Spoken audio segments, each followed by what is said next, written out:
Now, to another policy shift taking effect today, but this one at the federal level.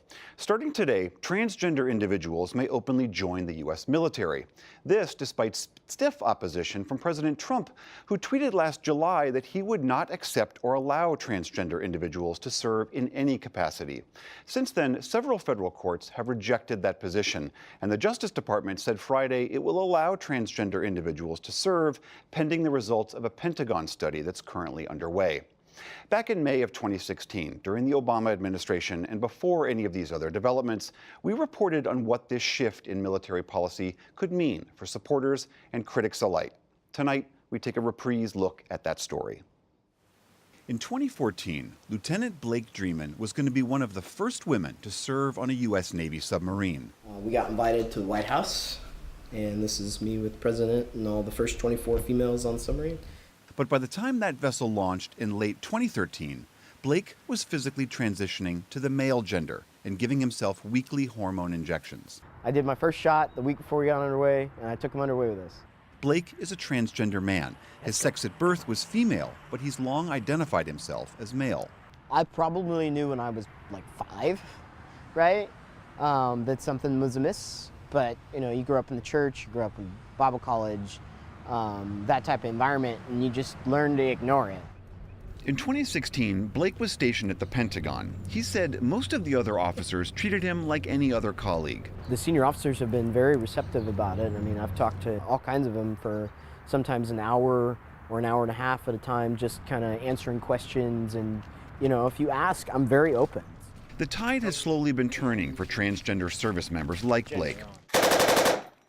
Until 2015, if a soldier, sailor, airman, or Marine changed their gender identity, Pentagon policy was to give them a medical disqualification and discharge them from service. This was policy, but it wasn't always strictly enforced. But former Secretary of Defense Ash Carter stopped these dismissals and ordered the Pentagon to draft plans to allow transgender people to serve openly. But that change came too late for some. As a man, Bryn Tannehill graduated with honors from the Naval Academy in 1997. She went on to serve as a Navy pilot for over a decade. I was flying an SH-60B helicopter full of sub-hunting gear and surface search radars and infrared cameras. We could carry anti-ship missiles and torpedoes. She served in the Persian Gulf and elsewhere, and after leaving the Navy, she joined the reserves.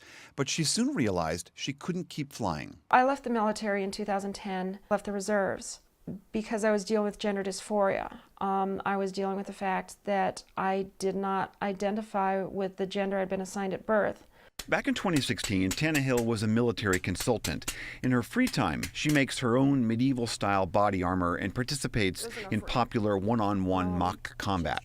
Gender dysphoria, according to the current thinking among mental health professionals, is the real deep-seated sense that the gender you were born with isn't really who you are. A survey of over 6,000 transgender Americans found that 20%, that's 1 in 5, had served in the military. That's more than twice the percentage of the general population. Another study by the UCLA School of Law estimates that about 15,500 trans people serve in the U.S. Armed Forces out of a total force of 1.5 million. The same study found that there are about 130,000 trans veterans out of 22 million total veterans. You have to live a double life. You have to live secretly. And there are many problems that arise out of that type of existence. George Brown is Associate Chairman for Veterans Affairs at East Tennessee State University. He spent 15 years as an Air Force psychiatrist. Since the 1980s, Dr. Brown has treated hundreds of transgender soldiers, sailors, airmen, and Marines. And he's developed a theory as to why so many trans men and women serve. 90% of the people that I interviewed would say, you know, when I was 17, 18, 19 years old, I knew there was something different about myself, and I really wanted to run away from this, and I thought if I joined the military, I could become a real man. However trans men and women end up in the military, Bryn Tannehill wants them to be treated the same way that all other federal government workers are treated.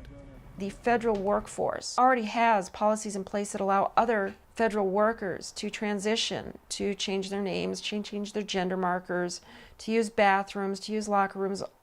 All of this has been worked out with every other federal agency. So the military is really kind of a little bit behind the curve on this one. She says VA hospitals have been providing hormones and therapy to trans veterans since 2011, but that's not the case for service members on active duty or in the reserves. Tannehill says if a woman needs hormone replacement therapy to address menopausal symptoms or after cancer treatment, she can get it through the military healthcare system, but not women like her. If a transgender woman needs that same estrogen in the same doses, she can't get it. According to a 2015 study in the New England Journal of Medicine by Aaron Belkin of the Palm Center, they're a research and advocacy group that focuses on transgender issues, it would cost the military about $5.6 million to pay for hormones and other transition-related treatments annually. According to the same estimate, about 188 soldiers would transition each year. While this represents just a sliver of the Pentagon's personnel and its nearly $600 billion annual budget, for retired Marine Colonel Gary Anderson, his concerns about trans service members go beyond just money. I have nothing personally against women in combat, gays in the military, transsexuals in the military, or gay pregnant whales in the military, as long as somebody can show me that there is value added and not value taken away from the military readiness. Anderson says that letting transgender people and gays serve has damaged morale. He claims it's the lowest it's been in decades. The cause? Changing attitudes about the LGBTQI community. I think progressive fascism is a fair description. Weapons con, you have permission to fire. In the past, the Pentagon has said that the impact of letting gays and lesbians serve openly has been, quote, negligible.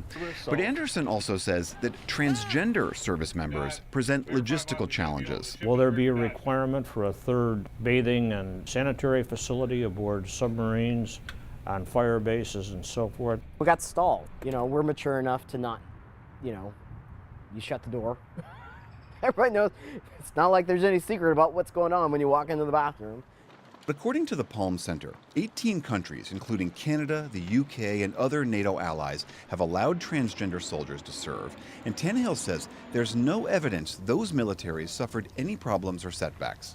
They've dealt with all of the same issues that the DoD is looking at, and they dealt with them 15, 16 to 20 years ago, including facilities, including medical care, including non-discrimination and anti-harassment policies.